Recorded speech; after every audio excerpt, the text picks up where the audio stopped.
ndaifunga kuti baba Harare vachabvisa kuti baba Harare votaura zita ravo ravakazvarwa naro. Era iyoyo haina kutanga naiye baba Harare.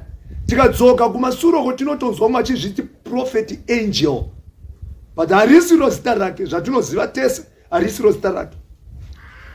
Tine maprofita vane mazita ekuti vanochinja mazita avakapiwa nevabereki hanzi vana J Israel, harisiro zita rake.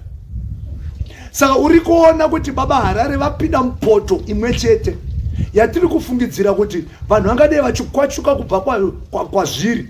Baba Harare asumukirwa nemhepo nhasi haazosangana nazvo. Iko zvino ndari kunzi akachinja zita King David. Saka nyaya ndinongoti ndingopfuura nemastreets esocial media ndobva ndasangana naBishop Kevin Nyamakanga vachijamuka zvisingaiti. Aiwa mbonzwa. Haleluya, hama dzinodikana. Unoona zvinoitika muzvimana umu. Mwari dai atibatsira. Ini ndotaura chokwadi. Ende sepapa manyu ndoba ndinovhura chokwadi chaicho ndava. Ndoziva kuti hakuna anondisunga, hakuna anondiendesa kujere. Izvo zvandiri kutaura panapa hazvinei nechikurubi zvandiri kutaura panapa. Pakatendeuka baba Harare vachiti ndatendeuka. Inini personally ndakatoisa pa Facebook page pangu ndichikomena tichiti this is good. Uyu munhu atendeuka, Mwari ngavakudzwe. Ndikato encourage mamwe mapastors, maapostles, prophets kuti kuchituku kavaiwana mari kuchituku. Zvino kana wauya kuna Kristu kune zvakawanda zvino adjustments akawanda anoitika ekuti Satani anenge achikurwisa. Saka chaitwa nababa Harare chinofana kuroverwa maoko.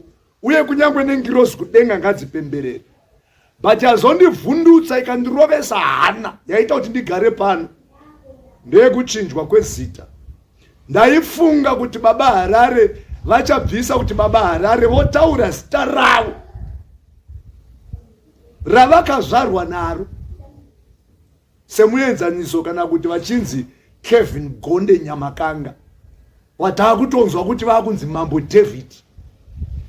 Saka ndopa unoona kuti ndopa notangira era iyoyo haina kutanga naiye baba Harare.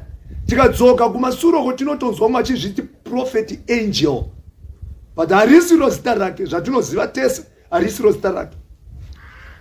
Tine maprofita vane mazita ekuti vanochinja mazita avakapiwa nevabereki hanzi vana J Israel, harisiro zita rake. Saka uri kuona kuti baba Harare vapinda mupoto imwe chete yatiri kufungidzira kuti vanhu vangadai vachikwachuka kubva kwazviri. Uri kunyika waizviti baba Harare, wakuna Mwari wakuzviti King David, watoo mambo. Saka uri kuona kuti ndo era yatinogona kusangana nayo mukushumira Mwari. Yati kana watoda zvaMwari, Kristu anotaura kuti chii?